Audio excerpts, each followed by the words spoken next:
राधे राधे दोस्तों, आज मैं विश्वकर्मा व्रत कथा सुनाने जा रही हूँ।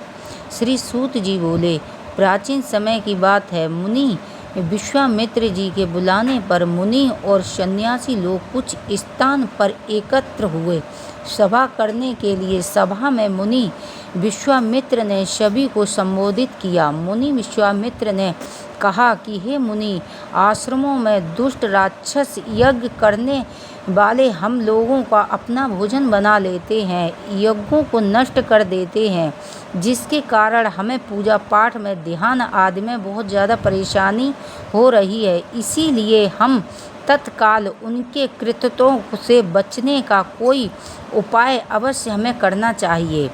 मुनि विश्वामित्र की बातें सुनकर वशिष्ठ जी मुनि कहने लगे कि एक बार पहले भी ऋषि मुनियों पर इस प्रकार संकट आया था। उस समय हम सब मिलकर ब्रह्मा जी के पास गए थे।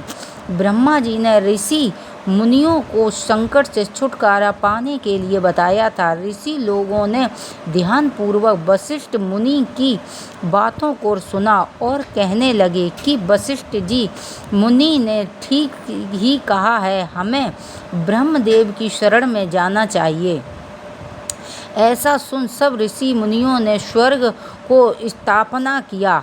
इस मुनियों के इस कष्ट से सुनकर ब्रह्मा जी को बड़ा आश्चर्य हुआ। ब्रह्मा जी कहने लगे, हे मुनियों, राक्षसों से तो स्वर्ग में रहने वाले देवताओं को भी भय लगता है, फिर मनुष्यों का तो कहना ही क्या है। तो बुढ़ापे और मृत्यु के दुखों में लिप्त रहते हैं। उन राक्षसों को नष्ट करने में श्री विश्वकर्मा समर्थ हैं। आप लोग विश्वकर्मा के शरण में जाएं।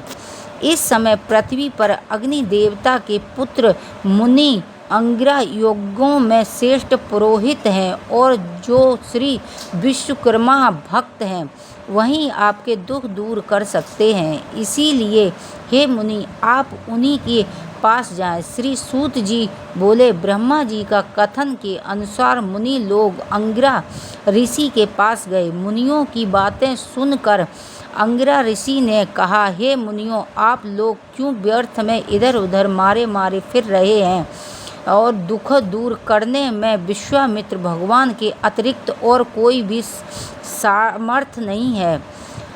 अमावस्या के दिन आप लोग अपने साधारण कर्मों के रोककर भक्तिपूर्वक विश्वकर्मा कथा सुनने और उनकी उपासना करें। आपके सारे कष्टों को विश्वकर्मा भगवान अवश्य ही दूर करेंगे। महर्षि अंगिरा के बातों को सुनकर सभी लोग अपने अपने आश्रमों में चले गए।